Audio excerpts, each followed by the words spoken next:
Hey, what's up everybody? It's Max here coming to you with another viewer request.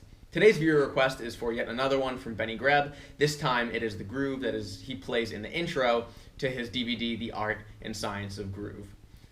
For the sake of this video, I want to say that I wrote it as 1 bar of swung 16ths, whereas I could have written it as 2 bars of swung 8ths. Both versions are going to be included in the sheet music that you can download and find the link in the description of this video if that's what you'd prefer. So this is a swung 16th cowbell groove. It's a whole lot of fun to play, so let's get right into it. So right off the bat, this is what the groove sounds like.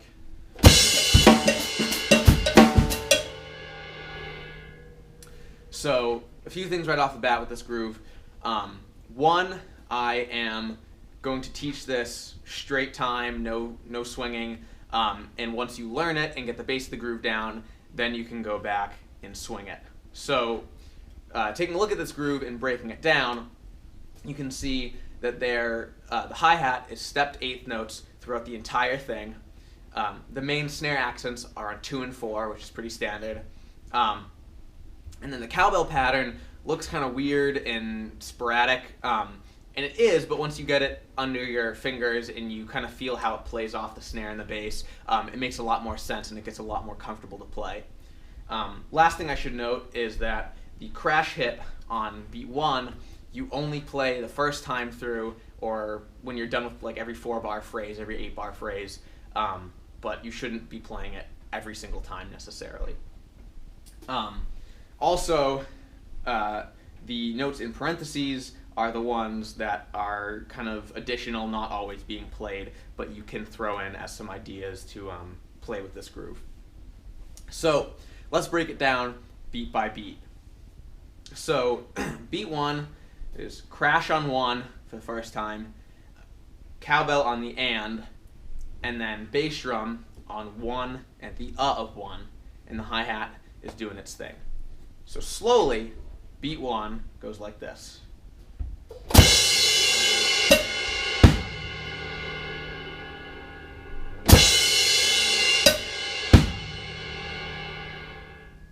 So not bad, pretty straightforward. Beat 2 starts out with a accented snare hit, rim shot, or regular accent, whichever you prefer, then a cowbell hit on the E, and then a ghosted note on the So slowly, beat 2 goes like this.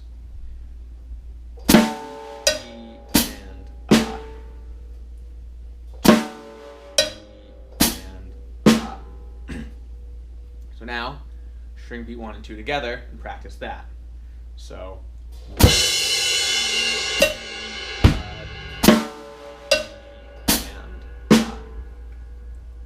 And this brings us to beat 3. So beat 3 is cowbell on 3E and then the snare is ghosted on the E, and bass drum is hitting on the and with the hi-hat doing its 8th note thing. So slowly, beat 3 is 3, E, and and again, 3, E, and now tack that one on. So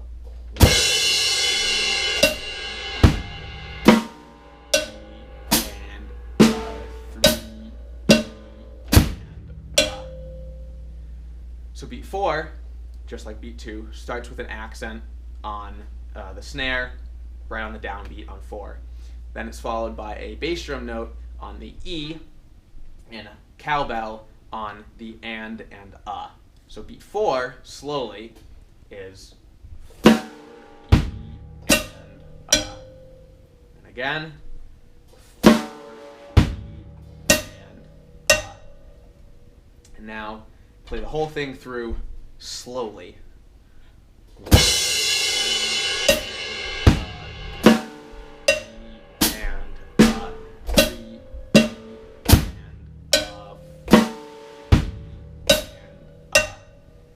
So I recommend that once you get that down and can play it through slowly, keep doing that with a metronome until you can do it in your sleep, and only then start speeding it up because that makes the extra ghost notes and things that you can add in a lot easier to do later on.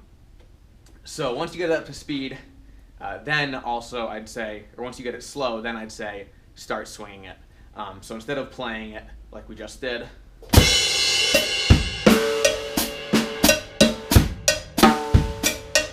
swing it, swung 16ths.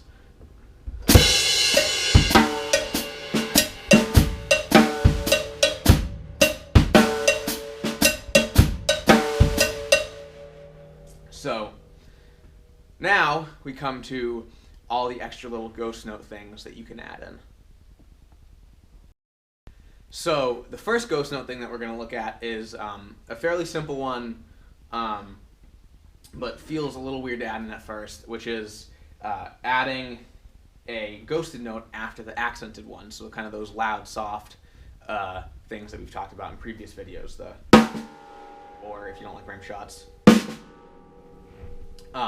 And so when you add those in, you can do it on either beat 2 or 4 or both. And this is what it sounds like, slower.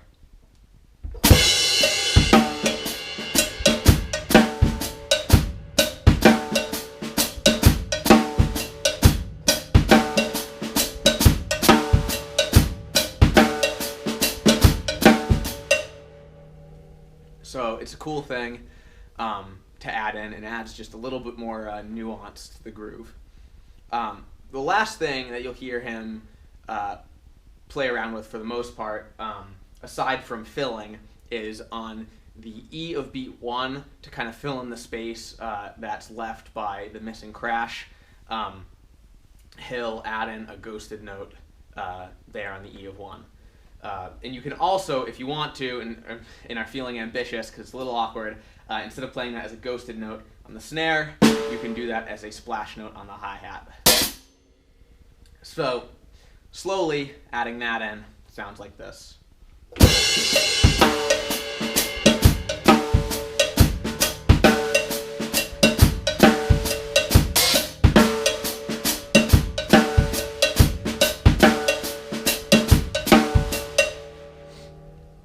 So that's all there is to adding stuff to this groove. So now to finish out this video, I'm just going to play around with it and mess around and show you some of the kind of fills and combinations of these extra little ghost notes that you can add in and how that all sounds.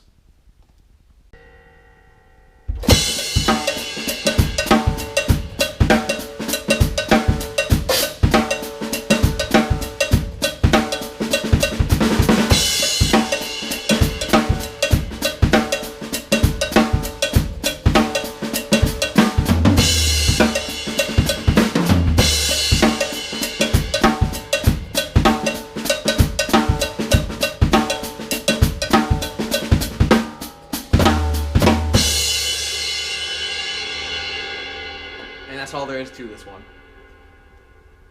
So I hope you enjoyed learning this lick and can make great use of it in your own playing. If you have any questions about this lick, or licks that you'd like to see me do in a future video, let me know in the comments below.